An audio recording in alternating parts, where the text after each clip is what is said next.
Yakov says Cade Stover will play 10 plus seasons in the NFL and make plenty of money. Well, let's tap the brakes just a little bit. I like him. I mean, um, you know, he is showing a lot of great characteristics. Tell you that.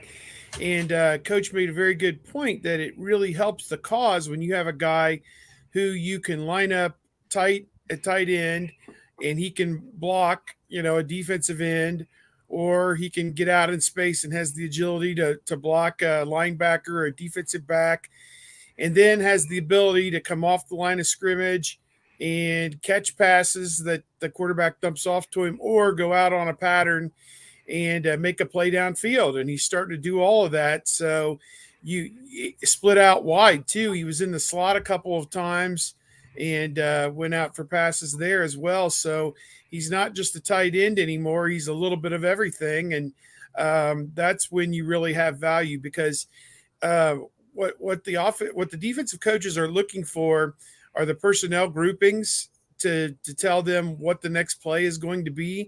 And when he's on the field, you can run it, you can throw it, you can do just about anything you want to do in your arsenal with him on the field.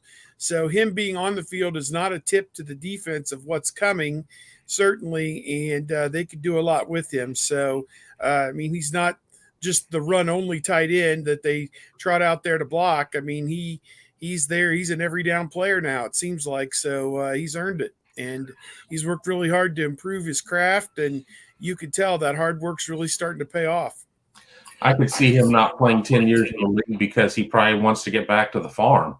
We're seeing more and more early retirements in the NFL. You make your money and you get out. And, we certainly on the telecast, and we've had the opportunity to talk to Cade on multiple occasions, but he wants to buy land up there in Lexington and be able to, raise cattle and do that type of stuff. But, back to Yakov's point, I mean, he has certainly emerged as, quite the tight end in the Ohio State offense. He has quite the quarterback throwing it to him. There are probably a lot of quarterbacks in the league, in the NFL, that aren't quite as accurate as CJ is right now. Granted, those quarterbacks in the league are probably under a lot more duress because pass rushes are a little bit more talent equated there, but it's very impressive because we see Jeremy Ruckert go off, get drafted in the third round by the Jets, and everybody's like, well, I guess this isn't going to be the year of the tight end. And then we get this heavy tight end dose of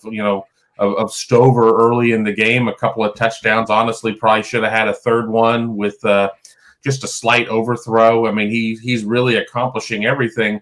Nobody's really talking about Joe Royer. I mean, he didn't dress this last week. We obviously have Mitch Rossi, who has been doing his thing as well. But, the fact that a tight end can get mentioned in a room where all the oxygen gets sucked out because of all the great receivers that Ohio State has, that's a testament in itself.